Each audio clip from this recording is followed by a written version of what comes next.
So here it is, SmackDown, the go-home show for SummerSlam. I thought Raw was the go-home show for SummerSlam. It wasn't NXT the go-home show for NXT TakeOver Brooklyn? What's going on with all these go-home shows? What's the go-home show? What is a go-home show? What the hell does that mean? I'm not going home. I'm going to the pay-per-view. Wouldn't the night after be the go-home? We'll figure it all out right here on Dead on Dave Productions. Time for your SmackDown review.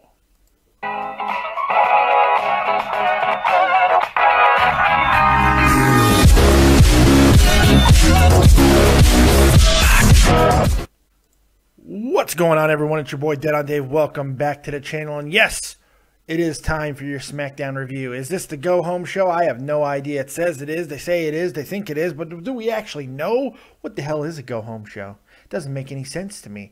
The wording doesn't make any sense. Why do you drive in a parkway and park in a driveway? It makes no sense. I'm losing my mind. But here's one thing we do know. It's time for SmackDown. And as you know, I haven't watched it yet. It is 10:39 here in wonderful Deutschland on Friday morning.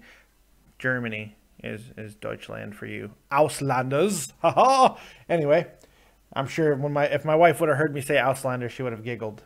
But she can't hear me because she's outside ignoring me, because that's what she does. She hates me.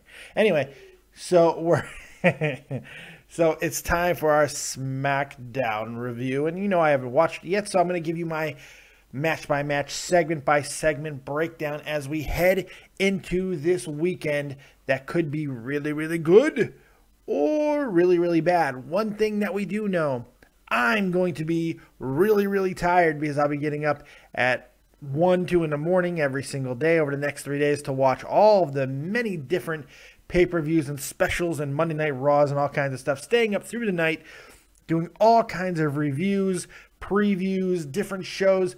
Who the hell knows what I'm going to be doing? It's going to be very exciting, and I hope you guys are right here on not only Dead on Dave Productions, but over at Joe Cronin Show on YouTube to catch all of the coverage. It's going to be amazing, but let's start the show and get into some SmackDown. Make sure you hit that like button, kids, if you like what we're doing, and subscribe, because we're on our way to 1,200 subs now, baby. We're going, and it's all because of you guys. But let's get to SmackDown. Let's no more gilding the lily. SmackDown time. Here we go.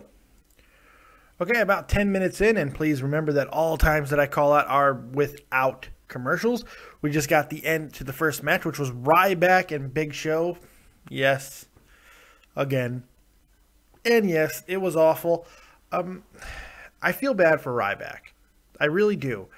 It's just, how much can we expect out of a guy who's already limited, let's face it, when they just keep saddling with Mark Henrys and Big Shows, and even the Miz, who, even though he's smaller, doesn't work well with big guys.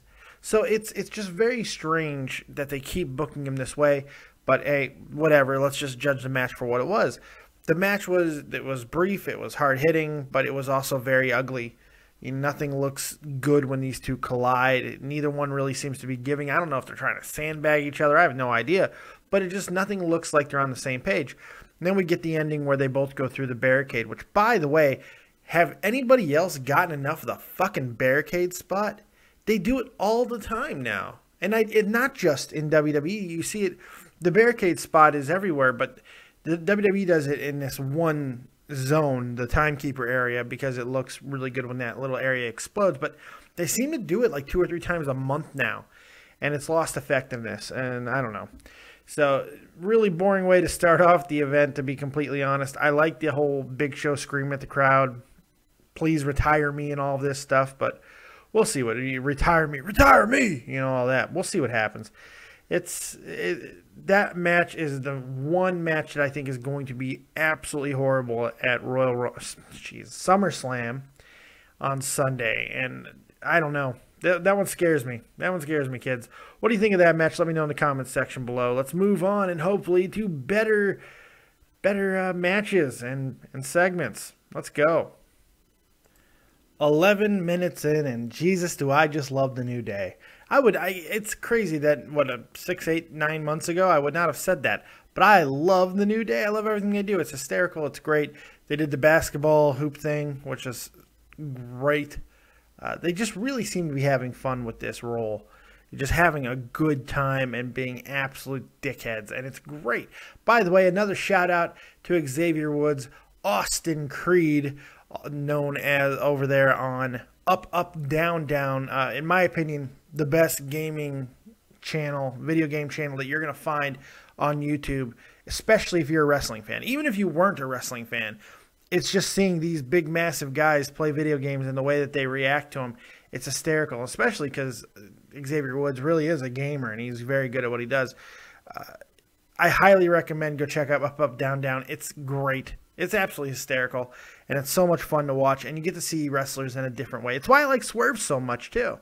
The 5th episode of Swerve was this week, and I thought it might have been their best episode yet, to be completely honest. It's just, I really do enjoy seeing wrestlers in different ways, so it's kind of cool. Breaking out of the whole 1970s, 1980s way of thinking where it's wrestlers all the time. Well, no, these people are people, and, you know, so it's kind of cool. It's kind of cool. It's a lot of fun, actually. So, Up, Up, Down, Down. Go check it out. Let's see this match with the New Day and Los Matadores and El Torito. Oh, Jesus. If the Bull gets a victory, I might lose my shit. 19 minutes in. I love this match, man. I really did. I had a lot of fun, man. I got to admit. I had a lot of fun with the match. I love the fact that Xavier Woods gets the pin after Biggie completely squashes the midget Bull. It's hysterical. That shit's great. But the match even before that was really good. A lot of action. Look, say what you want about Los Matadores, but they seem to really be getting into a groove, and they are good wrestlers. That's the thing. They look retarded, but Diego and Fernando, better known as Primo and Epico, are actually really good wrestlers. They're really good. So seeing these guys together is working really well, and El Torito can provide a pop, I guess. I don't know. But the New Day is firing on all cylinders. They're doing everything well. They're having a lot of fun. Is it me, or does it seem like they are positioning Xavier Woods to be the breakout star of this group down the line? It seems like his work with friggin' Up, Up, Down, Down and other things, and how he portrays himself as the best talker of the group, let's face it, and he is so skilled as well. He's a very good wrestler to boot. It seems like they're starting to come to that realization, and maybe he's going to be the breakout star of this group. Well, I hope so. I hope he's going to be, because he certainly needs to be. I could see Xavier Woods as a serious champion in wrestling someday. I really do. I believe that.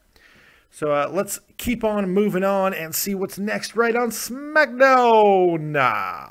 Go home show again.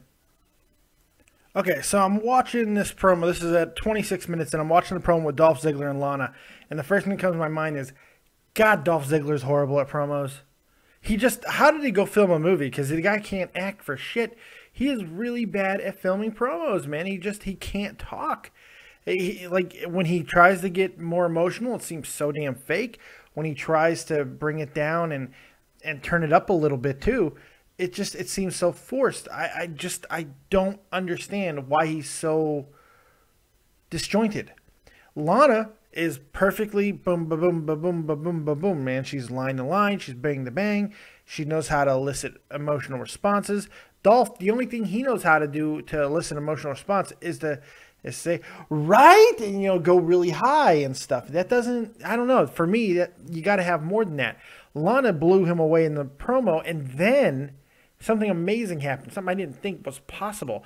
Listen to this. This is Rusev coming out, and this is in the middle of his promo. Listen to this.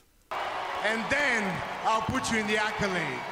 And you will beg me for mercy. You will beg me to stop. But right before you pass out, I'll let go. I'll let go because I want you to see something. I want you to see how my summer puts your Lana in the accolade too. And then you'll be right there face to face. And you're gonna feel her agony. You're gonna see her tears coming out her eyes. You're gonna feel her screams ringing in your ears. And you will be helpless. And then, and only then, you will know what a real pain is. That's awesome. That's awesome. That's a well-built promo right there. I don't know who wrote it, but that's well built. I like that. You'll see the tears running down her face. You'll hear the screams of her agony in your ears. And then, and only then, will you know what true pain is. If it sounds familiar, whoever wrote that, just watch The fucking Princess Bride. I swear to God, they just watched The Princess Bride, man. Because that's what Wesley says to Prince Humperdinck. I mean, not the exact same words, but definitely the tone and the way that it goes, to the pain. No, you villainous swine, to the pain, to the pain. Oh, and that whole speech. That's what that reminded me of. That was awesome. Rusev, holy shit, steals this segment. Saved it, really. Saved the segment, let's be honest.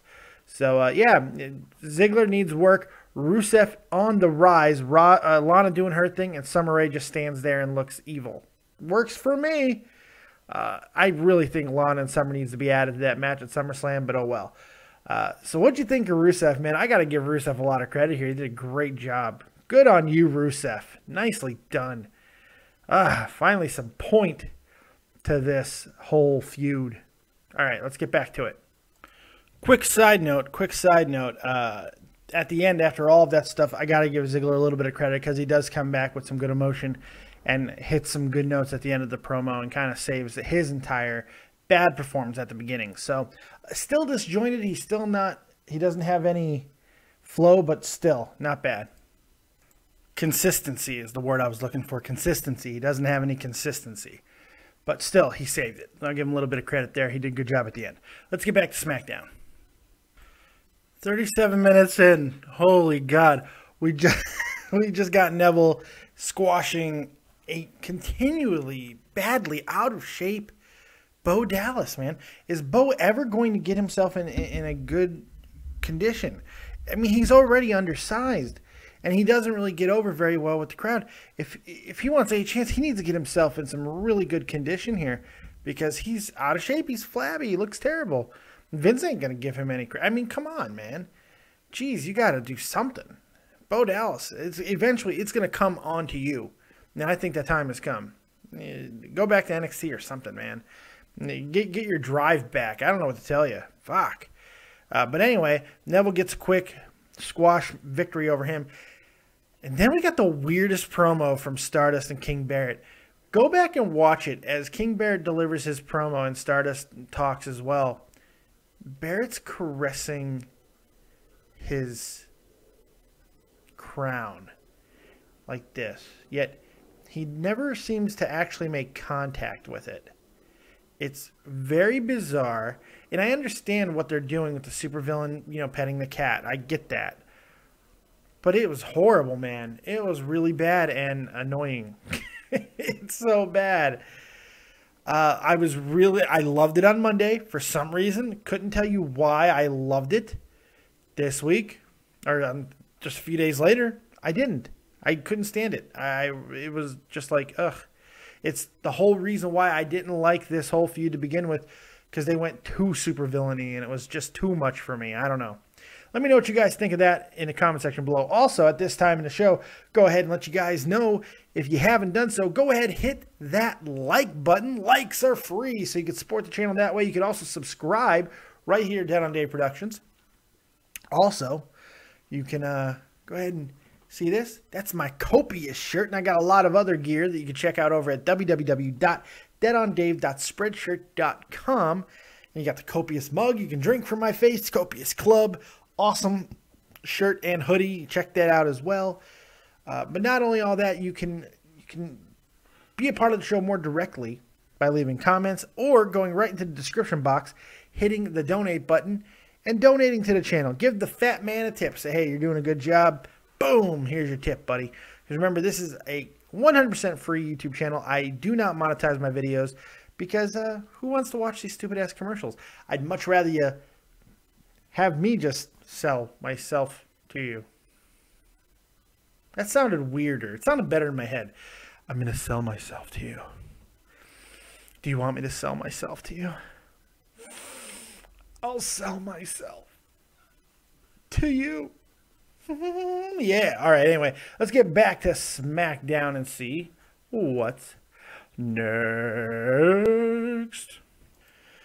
About 48 and a half minutes in, we just got the finish to the Divas triple threat match. Look, there was a long promo to begin with. The Bellas really, let's face it, they put me to sleep is what they did. Nikki has regressed in her promo work as of late. I don't know. I think Brie stepped up a little bit.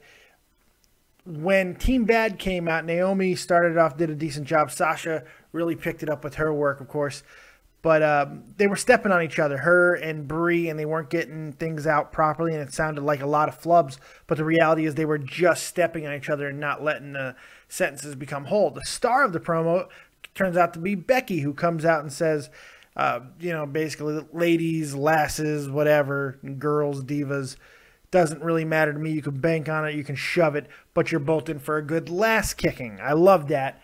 Short, sweet, right to the point, and we get a good match out of the three, Becky, Sasha, and one Brie Bella.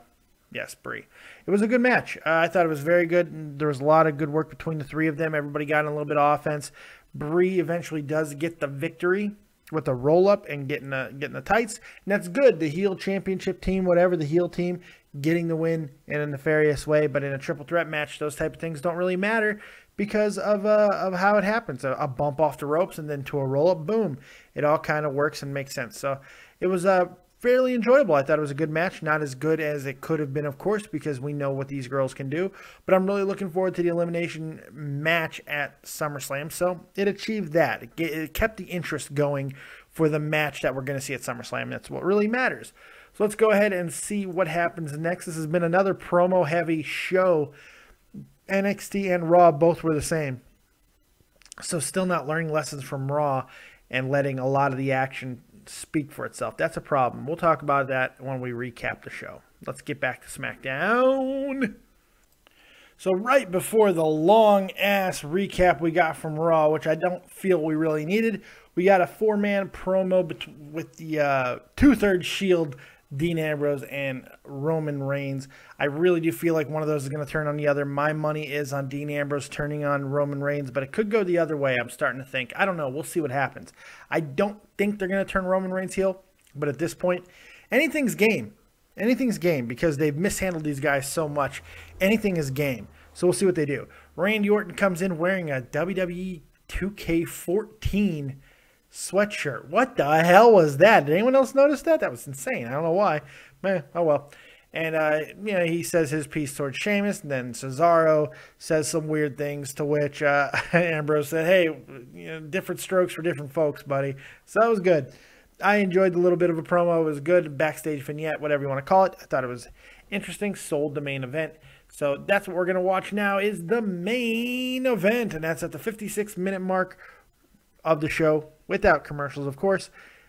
Here we go. Let's check out the main event and see what this 8-man tag has to offer. Okay, first problem. I'm going to jump right. First problem, 1 hour and 2 minutes in. First problem, 5 minutes of entrances. Not even kidding here. I just timed it. 5 minutes of entrances. Holy shit. 5 minutes of entrances? Really? Eesh, oofa. All right.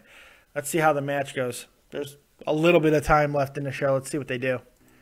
All right, so there we have it. The end of the show. We got the 8-man tag team match between Orton, Cesaro, Reigns, and Ambrose versus the Wyatt family of Luke Harper and Bray Wyatt, of course, Sheamus, and Kevin Owens. I thought the match was really good, man. I thought the crowd was really into it. First time all night that where the crowd didn't seem any bullshit from the editing. It was just really into it. So that was good. I thought the match itself was really solid. We saw all kinds of different mixtures. Reigns hitting his offense in. Everybody getting going. A lot of good spots. I thought it was a good match. Wasn't epic by any stretch of the imagination, but it was good with a really solid ending that we're used to seeing. A lot of action towards the end, and then boom, Dean Ambrose getting the victory with Dirty Deeds onto Luke Harper, I believe. So it was a good match, really solid. Sets up some intriguing, last images, I should say, for what we're going to see from the individual matches. Remember, 3 individual matches are encompassed into this 8-man tag, and I think they did a good job of highlighting all of those. So it's going to be exciting to see how it goes. I'm starting to think that Sheamus might be cashing in very soon, possibly as early as SummerSlam. We'll see what happens. It's going to be one crazy weekend, possibly landscape altering. Okay, I think we're going to see endings to a lot of rivalries and beginnings to a hell of a lot more. So I think this is where things are going to really start picking up. So I'm very excited about that. Let me know what you guys think, what you thought of SmackDown. I'm going to give it a 7.5 because I thought it was actually a fairly decent show. The main event carried a lot of it. Maybe a 7. Maybe a 7. The main event really did carry a lot of it. Maybe even a 6.5. I'm talking myself down a little bit, but I'm going to settle on a 7. I don't think it was that bad. Looking back, I think that they did go ahead and build the show properly as far as a go-home show in some aspects, because I think they did a better job of selling SummerSlam than Raw did. So that's why I'm going to give it a little bit better of a rating. So 7, maybe 6.5 to a 7 is what I'm thinking. What do you guys think? Let me know in the comment section below. I hope you guys enjoyed the show. I hope you guys are enjoying all the content that's going on with the channel right now. We got more coming. Probably going to have an unboxing. Haven't done one of those in a while. We're going to do an unboxing a little bit later on. Let me know what you guys think of that. Make sure you watch it with me and my daughter, Alicia. She'll be unboxing her Nerd Block Jr. So make sure you go ahead and check that out. Other than that, that's all I got. Thanks for joining me right here on Dead on Dave Productions. Like, subscribe, and share. You got to do it because without you guys, the show dies a terrible death. So remember, if you want to donate, you can do so in the comment section or description box below. Stroke brain. Anyway, hope you guys enjoyed it. We'll see you next time. And as always, if you don't have talent, have talented friends. We'll see you next time. Peace.